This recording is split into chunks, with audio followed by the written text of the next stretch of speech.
You still don't understand what you're dealing with, do you? Students who are bullied are almost twice as likely to carry a weapon at school. Look at the link between bullied and armed students in one chart. This is from Vox. Likelihood of a student taking a weapon to school in past 30 days based on risk factors. Bullied, 8.6%. Bullied and property damaged or stolen, 14.3%. Bullied and in a fight, 23.4%. Bullied and threatened or injured, 28.2%. And so it goes on, 46%, 54%, 61.9%. What word is repeated at every level of the above risk factors? Bullied. I got nightmares in my head, I fear. Thoughts build up until I can't feel. My mind fills up into a creature, and it haunts me somewhere much deeper. I got nightmares in my head, I fear. Hello and welcome to True Crime Rocket Science, the most authentic voice in true crime. This isn't news in 2024, nor is it rocket science. Although in some quarters it is news, and it is rocket science. But it shouldn't be, and that is why I'm doing this video, really repeating what I said in the last video. It got really not particularly enthusiastic or interested or light going on, like light bulb moment responses. An authoritative study was conducted 5 years ago by the US Secret Service. And by authoritative, what do we mean? We mean scientific. And by scientific, we mean via statistical analysis. Have a look at this chart, which looks at characteristics found in a research sample of the attackers. Gender, age, status, 100% male, ages 11 to 21, a student. And you go down that list and you see certain statistics. 27%, 17%, and then look at mental health symptoms, depression, 61%. But go all the way down to the bottom, one of the highest statistics we see there, bullied by other students. What we have here isn't an assessment on an emotional topic by emotional human beings, but something purer. Unclouded by conscience, remorse, or delusions of morality. And it does seem to me that this very human thing that is taking place in American schools is clouded by emotions. And so what is this assessment from the US Secret Service? What does it uncover? Well, here it is. Attackers usually have multiple motives, but the most common involve a grievance with classmates. There it is in black and white. But what are we really talking about here when you talk about a grievance? What are we really talking about? Are you sure you want to hear this? Before we get to that 68-page United States Secret National Threat Assessment Center report, if you haven't subscribed to the channel, please do. If you're finding this analysis worthwhile, please like, share, leave a comment. You can also hit the thanks button, and let's get started. So, are you ready to hear this?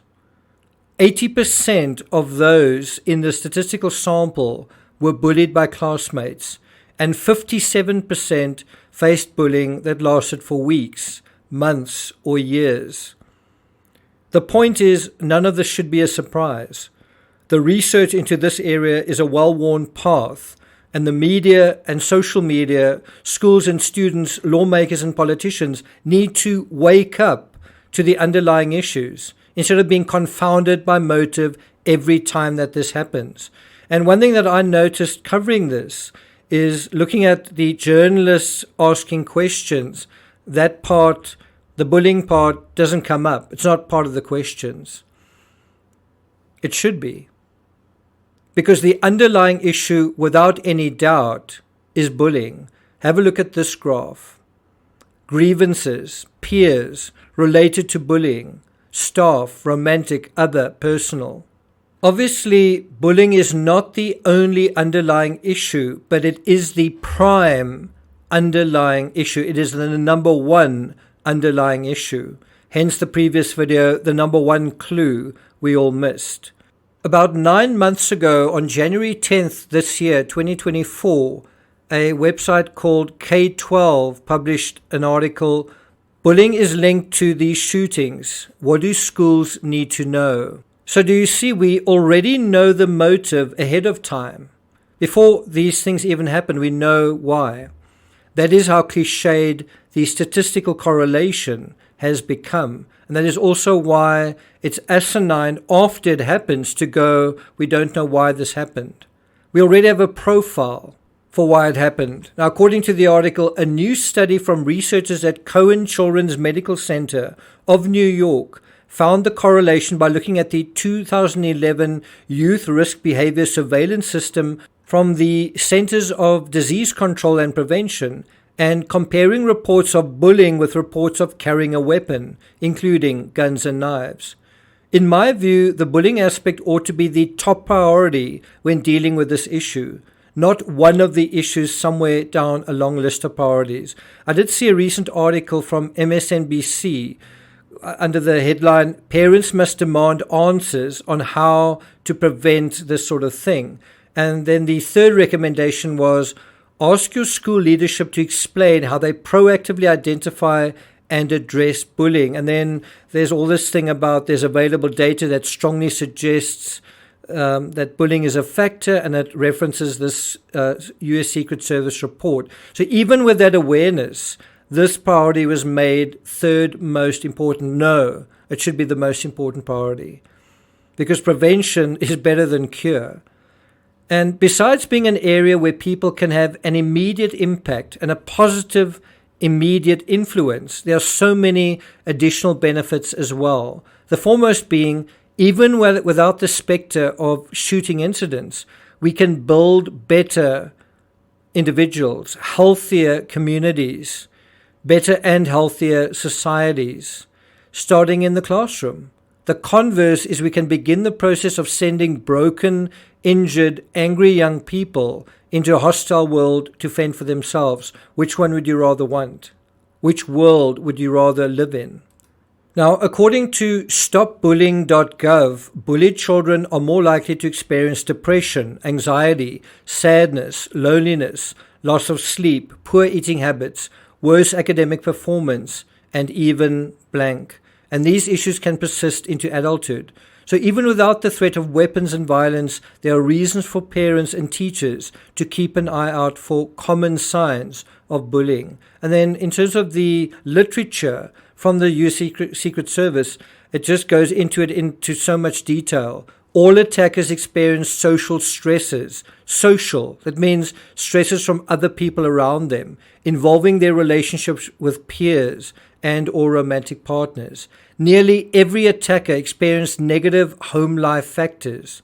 Most attackers were victims of bullying, which is often observed by others. There were people around them that knew that this was taking place.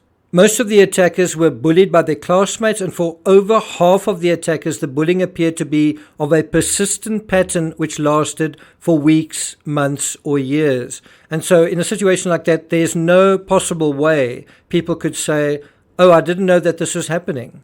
So if you are aware of it, what can you do about it? Well, according to the assessment, it is critical that schools implement comprehensive programs designed to promote safe and positive school climates where students feel empowered to report bullying when they witness it or are victims of it. And I think a positive climate is beyond just reporting it. It's also teaching people how to live together. Now, I'm not going to take it further than that. Would anyone like me to take this discussion further and deeper into the psychological rocket science? Would you like me to explore the link between sadism and bullying, specifically in this area of school incidents, courtesy of Ernest Becker? If you would, let me know in the comments. I'll put links to all of this in the description or as a pinned comment, so you guys can read it on your own time if you're unsure about the veracity of these statistics or the importance of these statistics. If you do feel it is important, please pass on this video to at least one other person. And let's get the word out that bullying is and should be a priority. It is the prime suspect in all of these cases. Thank you for listening, and I'll see you guys next time.